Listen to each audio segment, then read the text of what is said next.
After Kevin died, I instantly went on the internet and I was searching for something, but I wasn't quite sure what I was searching for. I was just angry and hurt, and I knew that there was people out there that felt what I was feeling.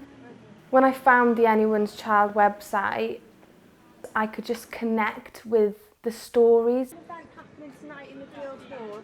There's an event happening tonight, drug policy reform up in the Guildhall. I connected with people who had lost their loved ones, who felt the injustice, who were grieving, and I felt like they were the people that I needed to be with. That's me and Kevin.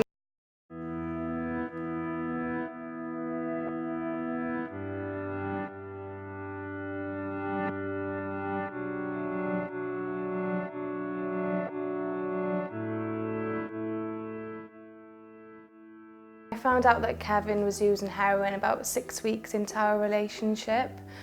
He told me, I think out of fear, that I would find out from somebody else. Carried on seeing him because heroin didn't actually change him into anybody else. He was still fun, we still had a great time, and I loved him. I feel like my knowledge on drug policy has grown and grown. I mean, I knew absolutely nothing about drug policy when Kevin was alive, which feels like an awful shame because it's the policies that were governing my life and my relationship, and I knew nothing about them.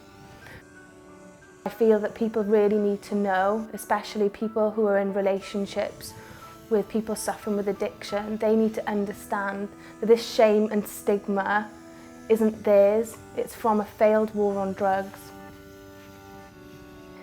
Dating a heroin user is really isolating, and it just becomes this constant anxiety-fueled exercise.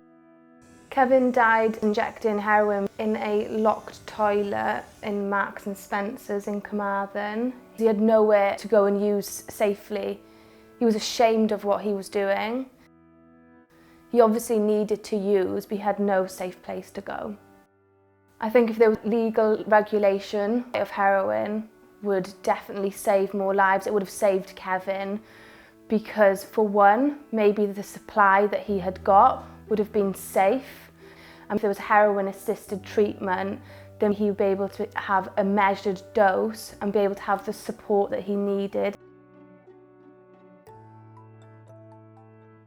Speaking out in my hometown isn't just for Kevin and all the other people that have lost their lives.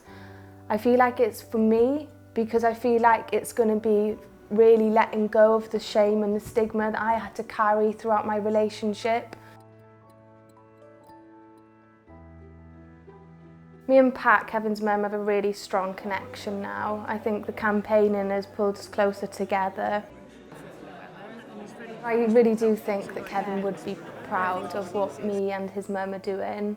Sometimes we question it because obviously we are sharing the most intimate parts of his life and our relationship with him. But we have to do it. We have to share our story to help other people identify with us.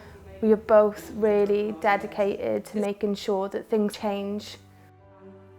We teach children to be inquisitive, but when it comes to drugs, we tell them to just say no.